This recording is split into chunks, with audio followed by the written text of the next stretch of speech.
নাহমাদুহু ওয়া নুসাল্লি আলা রাসূলিহিল কারীম, আম্মা বা'দ। সম্মানিত দিনী ভাইরা, আমরা রাসূল সাল্লাল্লাহু আলাইহি ওয়াসাল্লামের জীবনী নিয়ে আলোচনা করতেছি। তো আজকে যে বিষয়টি নিয়ে আলোচনা করব তা হলো নবুয়ত প্রাপ্তি। এর পূর্বের বিষয়গুলো আমরা মোটামুটি আলোচনা করে ফেলেছি। তো নবুয়ত প্রাপ্তি এটা বিশ্ববাসীর জন্য একটা বড় নিয়ামত। আল্লাহ তাআলা বিশ্ববাসীর হিদায়াতের জন্য সর্বশেষ যে নবী, যার কথা পূর্ববর্তী আসমানি কিতাবগুলিতে উল্লেখ করেছিলেন, সেই প্রতীক্ষার প্রহর শেষ হয় রাসূল সাল্লাল্লাহু আলাইহি ওয়াসাল্লামের উপর ওহী অবতীর্ণ করার মাধ্যমে। আর সেটি ছিল রমজান মাসের 24-এর দিবাগত রাত্রি, অর্থাৎ 25-এর রাত্রিতে, আর দিনটি ছিল সোমবার। রাসূল সাল্লাল্লাহু আলাইহি ওয়াসাল্লাম হেরা গুহায় তিনি সাধনা করতেন। সহিহ বুখারী 6982 নম্বর হাদিস, আয়েশা রাদিয়াল্লাহু আনহা থেকে বর্ণিত হয়েছে যে তিনি বলেছেন, কানা ইয়াতাহান্নাস ফি গার হিরা। রাসূল সাল্লাল্লাহু আলাইহি ওয়াসাল্লাম হেরা গুহায় দীর্ঘদিন সাধনা করতেন।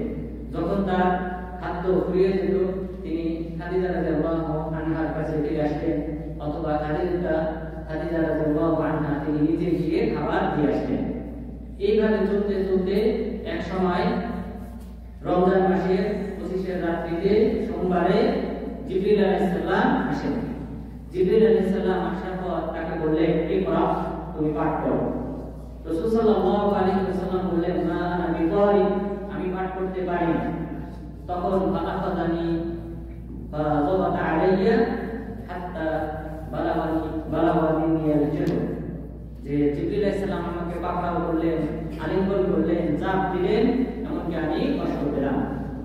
এরপর আমাকে ছাড়লেন, পুনরায় বললেন, পাঠ করো। আমি বললাম, পাঠ করতে পারি না। এইভাবে 3বার আমাকে আলিঙ্গন করলেন, চাপ দিলেন এবং আমি কষ্ট পেলাম।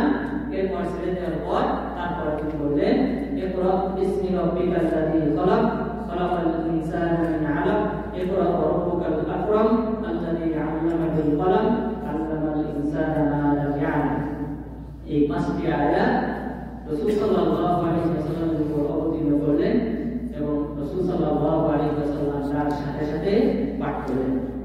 ইকরা, আপনি পাঠ করুন, বিসমি রাব্বিকাল্লাযী খলাক, আপনার রবের নামে যিনি আপনাকে সৃষ্টি করেছেন, খলাকাল ইনসানা মিন আলাক, মানুষকে সৃষ্টি করেছেন রক্তপিণ্ড থেকে। ইকরা ওয়া রাব্বুকাল আকরাম, আপনি আপনার রবের নামে পাঠ করেন, যিনি হলেন মহান সম্মানিত। আল্লাযী আল্লামা বিল কলম, যিনি মানুষকে কলমের মাধ্যমে শিক্ষা দান করেছেন। আল্লামাল ইনসানা মা লাম ইয়ালাম, মানুষকে তা শিক্ষা দান করেছেন যা মানুষ জানত না। তাহলে ইলম অর্জন বিষয়ে কিন্তু আল্লাহ তাআলা প্রথম আয়াতগুলি অবতীর্ণ করেছেন, কারণ মানুষ ইলম অর্জন না করলে গোমরাহিতে লিপ্ত হবে। সুতরাং আগে জানতে হবে, তারপর আমলে বাস্তবায়ন করতে হবে। মহান রব্বুল আলামিন কুরআনকে অবতীর্ণ করেছেন, আলিফ লাম মিম যালিকাল কিতাবু লা রাইবা ফীহি হুদাল লিল মুত্তাকিন। এটা এমন একটা কিতাব যে কিতাবে কোনো প্রকার সন্দেহ নেই, আর এই কিতাবটা হলো মুত্তাকিদের জন্য হিদায়াতের কান্ডারি, দিশাস্বরূপ আমাদের জন্য। এই কোরআন, এটা আল্লাহ তাআলা প্রথম রাসূল সাল্লাল্লাহু আলাইহি ওয়াসাল্লামের উপর অবতীর্ণ করলেন। অবতীর্ণ করার পর এই আকস্মিক বিষয়টা রাসূল সাল্লাল্লাহু আলাইহি ওয়াসাল্লামকে তার অন্তরে ভীতি সৃষ্টি করে। তিনি খাদিজা রাদিয়াল্লাহু আনহার কাছে ফিরে আসলেন, আর তাসজাউ বাওয়াদিলুহু, রাসূল সাল্লাল্লাহু আলাইহি ওয়াসাল্লামের হৃদয় কম্পন সৃষ্টি হয়, ভীতির সৃষ্টি হয় এবং তার পা কাঁপতেছিল। এরপর তিনি এসে বললেন, জামিলুনি জামিলুনি, তোমরা আমাকে কম্বলে আবৃত করো, কম্বলে আবৃত করো। এরপর রাসূল সাল্লাল্লাহু আলাইহি ওয়াসাল্লামকে কম্বলে আবৃত করা হয়। এরপর তার ভিতরকার ভয় ভীতিটা চলে যায়। এরপর তিনি খাদিজা রাদিয়াল্লাহু আনহাকে এই ঘটনা খুলে বললেন যে, আমার কাছে এক ব্যক্তি এসেছিল, সেই ব্যক্তি আমাকে এই 5টি আয়াত পড়তে বলেছে। এরপরে তিনি বললেন, লাকাদ খাশিতু আলা নাফসি, আমি মারা যাওয়ার আশঙ্কা করি। অর্থাৎ তার মাঝে এই ভয় ভীতিটা তৈরি হয়। তিনি তখন বুঝতে পারেন নাই যে নবুয়ত কি, এবং এই ব্যক্তি যিনি এসেছেন নতুন বার্তা নিয়ে, সেটা কি, এটা কি জিবরিল আলাইহিস সালাম, এই নামগুলি তিনি জানতেন। তো সুতরাং তখন খাদিজা রাদিয়াল্লাহু আনহাকে যখন বললেন নিজের জীবনের আশঙ্কার কথা, তখন তিনি বললেন, কাল্লা ওয়াল্লাহি, আবশির লা ইউযিকা আল্লাহু আবাদা ইন্নাকা লাতাসিলুর রাহিম ওয়া তাহমিলুল কালব ওয়া তাসদুকুল হাদিস ওয়া তুঈনু আলা নাওয়াইবিল হক। আল্লাহর শপথ, আল্লাহ তাআলা কখনোই আপনাকে লাঞ্ছিত করবেন না, কারণ আপনি মানুষকে সাহায্য সহযোগিতা করেন, আপনি সত্য কথা বলেন এবং অসহায় দুরস্ত ব্যক্তিকে পাশে দাঁড়ান। সুতরাং আল্লাহ তাআলা কখনোই আপনাকে লাঞ্ছিত করবেন না। অতাকরির দই, আপনি মেহমানদের আপ্যায়ন করেন, সুতরাং আল্লাহ তাআলা আপনাকে কখনোই লাঞ্ছিত করতে পারেন না। এরপর খাদিজা রাদিয়াল্লাহু আনহা আরেকটি পদক্ষেপ দিলেন, তার চাচাতো ভাই ওয়ারাকাত ইবনে নওফলের কাছে নিয়ে গেলেন। ওয়ারাকাত ইবনে নওফল তিনি ছিলেন খ্রিস্টান ধর্মের অনুসারী, তিনি তাওরাত ইনজিলের বাণীগুলি আরবি ভাষায় ট্রান্সলেট করে প্রচার করতেন। এই ব্যক্তির কাছে নিয়ে যাওয়ার পর এই ব্যক্তি, এই চাচাতো ভাই, তিনি বললেন, ইয়া ইবনে আম আখবিরনি, হে আমার চাচাতো ভাই, তুমি কি দেখেছো আমার কাছে বর্ণনা করো। তখন রাসূল সাল্লাল্লাহু আলাইহি ওয়াসাল্লাম বর্ণনা দিলেন, যেরকম এক ব্যক্তি আসছেন, তিনি আমাকে এই আয়াতগুলি পাঠ করতে বলেছেন। তখন তিনি বললেন, হাযা নামুসুল্লাযী উনজিলা আলা মূসা, ইনি হলেন সেই ফেরেশতা যাকে আল্লাহ তাআলা মূসা আলাইহিস সালামের কাছে প্রেরণ করেছিলেন, অর্থাৎ তিনি হলেন জিবরিল আলাইহিস সালাম। সুতরাং তোমার জীবন নাশের কোনো আশঙ্কা নেই।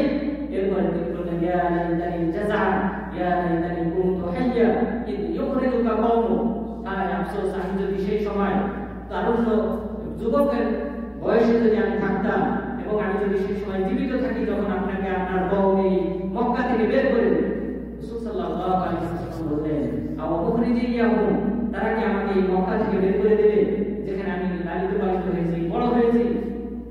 তিনি বললেন, অবশ্যই তারা আমাকে বের করে দেবে। কাইন্নাহু লা ইয়াতি রাজুলুন বিমিথলি মা জিতা বিহি ইল্লা ক্বাদ উদি, যে তুমি যে বাণী নিয়ে এসেছো সেই বাণী নিয়ে যিনি এসেছেন তার সাথেই এরকম শত্রুতা করা হয়েছে। সুতরাং ইয়া লাইতানি কুনতু হাইয়া ইয়া লাইতানি কুনতু হাইয়া আনসুকা নাসরান মুআজ্জারা, আমি যদি সেই দিন জীবিত থাকি তাহলে আমি আমার সর্বোচ্চ দিয়ে তোমার কাছে দাঁড়াবো, তোমাকে সাহায্য সহযোগিতা করব। এমন পদক্ষেপ যখন তিনি জানিয়ে দিলেন রাসূল সাল্লাল্লাহু আলাইহি ওয়াসাল্লামকে, যে আমি জীবিত থাকলে অবশ্যই আপনার পাশে থাকবো এবং এটা সত্যর বাণী এবং আল্লাহ তাআলা আপনাকে নবী হিসেবে কবুল করেছেন, এই বার্তা যখন তিনি জানিয়ে দিলেন এবং তিনি যে তার সহযোগী সে কথাও জানিয়ে দিলেন, এরপর ওয়ারাকাত ইবনে নওফল আর বেশ কিছুদিন বেঁচে ছিলেন। অল্প কিছুদিন বেঁচে থাকার পর তিনি মারা যান। নবুয়ত 6 মাস পর্যন্ত বন্ধ থাকে।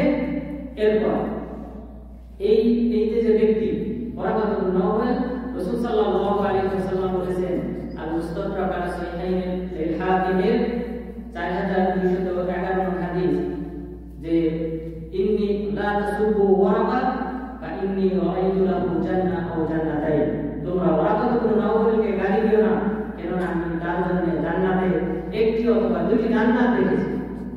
এই ব্যক্তির জন্য আল্লাহ তাআলা প্রস্তুত করে রেখেছেন একটি অথবা দুটি জান্নাত, যা আমি মিরাজের রাত্রিতে দেখে এসেছি।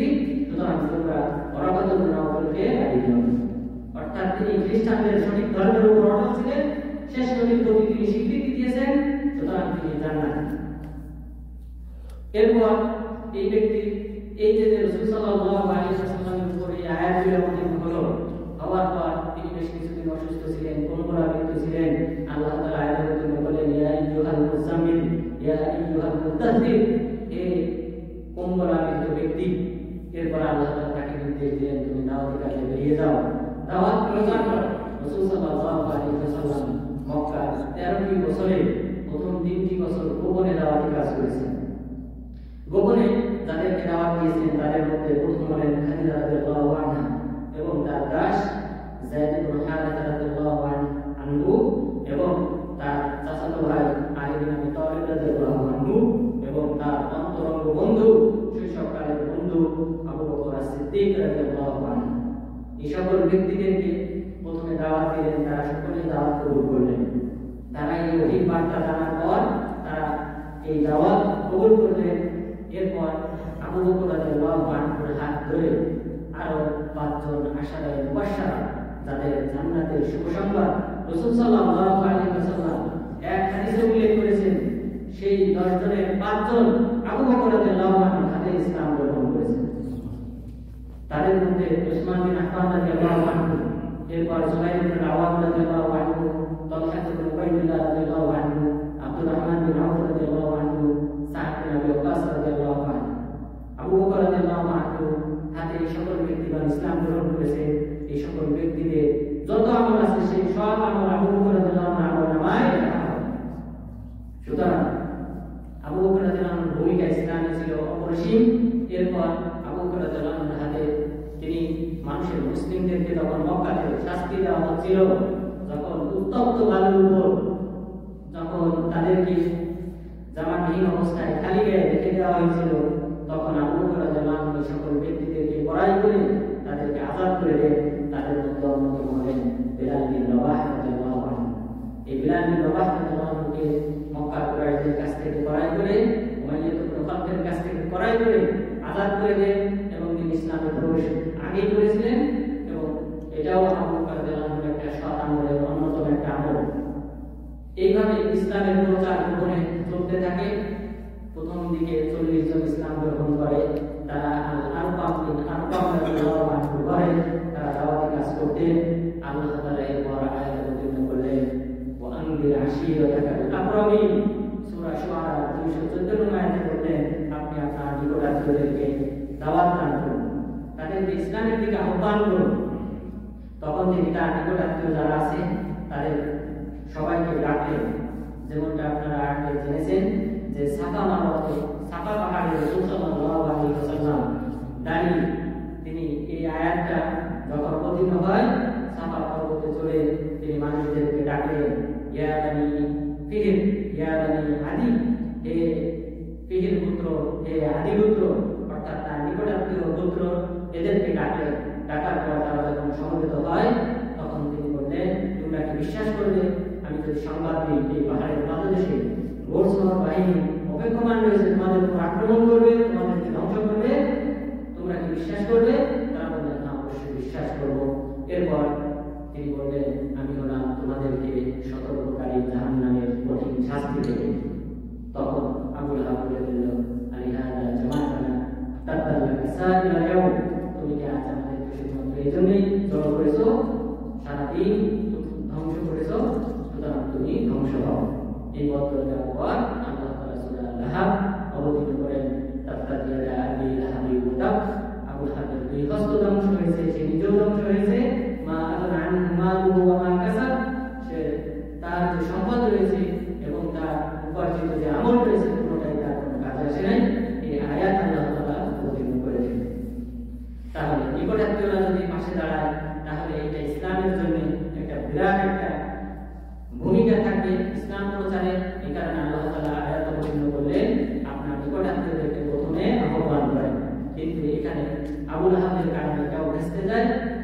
সে এই কথা বলার পর পাহাড়ের আশেপাশে সকলেই চলে যায়। তো সুতরাং এখানে প্রথম বাধা আসে নিজের চাচা আবু লাহাবের মাধ্যমে। এরপর রাসূল সাল্লাল্লাহু আলাইহি ওয়াসাল্লামের উপর আল্লাহ তাআলা আয়াত অবতীর্ণ করলেন, ফাসদা বিমা তুমার ওয়া আ'রিদ আনিল মুশরিকিন, আপনাকে যা নির্দেশ দেওয়া হয় তা প্রচার করুন, মুশরিকদেরকে এড়িয়ে চলুন। তারা যতই বাধা বিপত্তি করুন, আপনি আপনার দাওয়াতি কাজ প্রচার করে যান। এরপর থেকে রাসূল সাল্লাল্লাহু আলাইহি ওয়াসাল্লাম প্রকাশ্যে মানুষের মাঝে দাওয়াতি কাজ শুরু করেন। তাহলে এই 3 বছর পর্যন্ত তিনি গোপনে দাওয়াতি কাজ করেছিলেন। এখানে 40 জন সাহাবী ইসলাম গ্রহণ করেছিলেন। আর নবুয়ত প্রাপ্তি যেটা হয়েছিল সেটা আমরা জানলাম রমজান মাসের 25 রাত্রিতে, এবং দিনটি ছিল সোমবার আর রমজান মাস।